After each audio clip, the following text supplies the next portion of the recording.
I don't dye a lot of stuff, no. That plant's gone.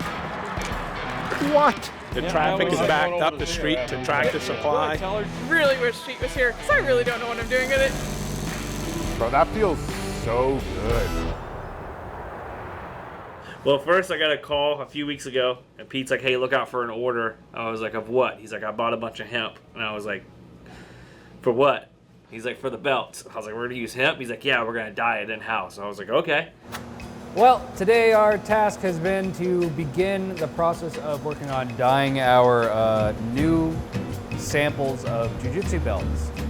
So we're working with some raw material here, and we are learning in depth what to do and what not to do. I don't dye a lot of stuff, no. So I don't really know anything. I'm just kind of reading the instructions and we'll see how it happens. So this says to use a 1/4 cup per machine load. Where we're not even doing a machine load, I say we just put like a drop in there.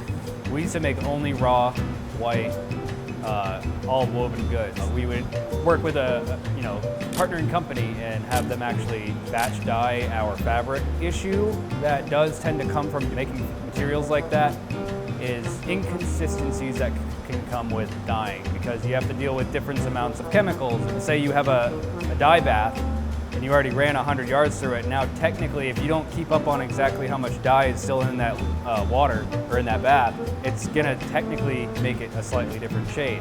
And as someone who's partially colorblind, I don't know that I'm the right guy for this. Yeah, so this was hemp material that we're trying to dye right now. One of Pete's brainchilds, he was like, let's do hemp. And apparently now he's like, let's dye it too, let's go.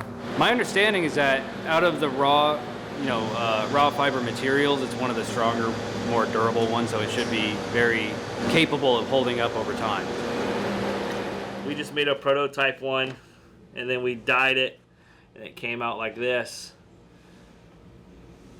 And so that's not going to work. And so, yeah, we're going to throw this away because we can't do it this one. So that plan's gone. Don't need this anymore. Luckily, we were also prototyping twill belts. So we had to get machines, get tooling for the machines, get folders made for the machines, rollers, pulleys. There's a bunch that goes into it. And so we've ordered everything. We've built the machines up. We have a line now dedicated for belts. This is crazy, man. The traffic is backed up the street to Tractor Supply. It's insane, but love it. Love it. Dude, I mean, I was like, yeah, it'll be maybe 100 or 200, but there's like, holy shit, I hope we don't cause an accident because this car's going up the road. I did not expect to have that many people so quickly, but it was great. I work up in Rangeley, so we always pass through, support the orgs and stuff, man.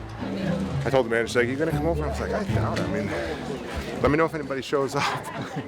The key is to get people moved through, so hopefully people don't get restless. I'm trying to figure out if there's anything I can do to help. We don't have enough checkouts, I bet.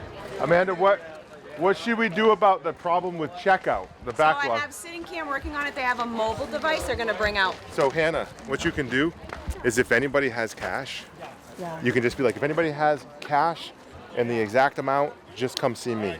No one's going to have that, but I can do that. You want to do that? You got to get a loud voice. I can't. Hey, if anybody has like the exact amount in cash and you don't need to check out over there and you have cash, come see Hannah here.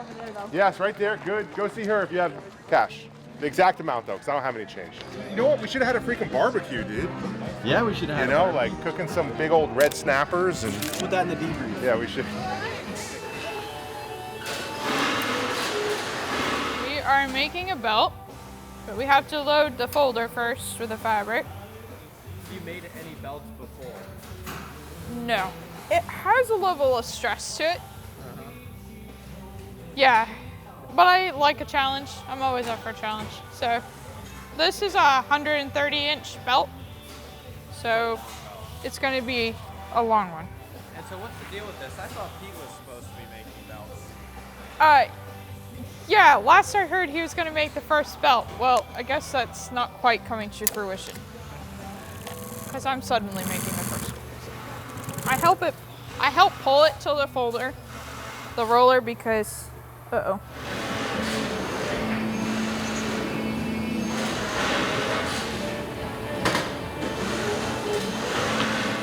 So my webbing folded over because I wasn't paying attention to how straight it was.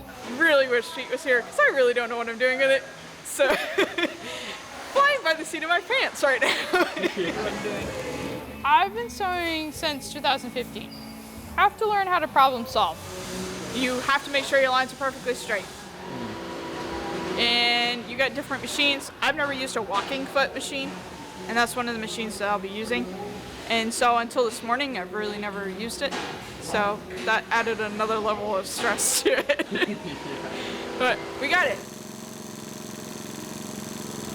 You know, once you know the basics, you kind of take that basic knowledge and apply it to everything that you do. And I think that's helped me a little bit. But also, I love Origin, so I'll do whatever it takes to make us win. So this is the first quality black belt we have made off the line here in Farmington. Pretty proud of it. Dennis just sent me a text and he said the first belt just came off the line, so. We're fixing some tension issues. Okay. But yeah. But this is the first one. Yeah. Bro, that feels so good. I mean, number one, it's like, it feels good. It feels good, bro. All right. The first black belt in the world to put on an Origin black belt. It locks in nice, bro. This is phenomenal craftswomanship. Phenomenal. Like, how's it feel to see Pete's like light up when he sees the first belt? That really made it worth it. Right. Like, it's been kind of like intense this morning, you know, trying to run around and figure this all out. And to have him walk in and be like, no, you make it, that was pretty awesome. Yeah. Like, that was really special. So, yeah, I'm really excited, really proud to be part of this. It feels good, dude. Dude, it feels great. It feels like you know what it feels like? What does it feel like? It's like fucking America. Ooh. It feels like America. Let's go. Oh, nice. What, have you been hunting? Yeah. Playing hooky and hunting? No. Oh wait, you're retired. Thank you. Oh yeah. You got the rainwear on? How's it working? Dude, it's pouring out. I'm dry. Yeah, and nice. Yeah. Nick just missed a monster. He thought he hit it.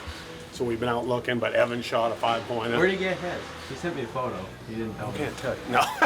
Backside of the lake. What's that? Backside of the lake. Backside. For anyone that doesn't speak Mainer, on the backside of the lake. What he said was one word. It was backside of the lake. I like it. Feels good, huh? Put a couple of white stripes on that bad boy. I'll run it. Yeah, I know. World champion, undefeated in jiu-jitsu and killing. Yeah.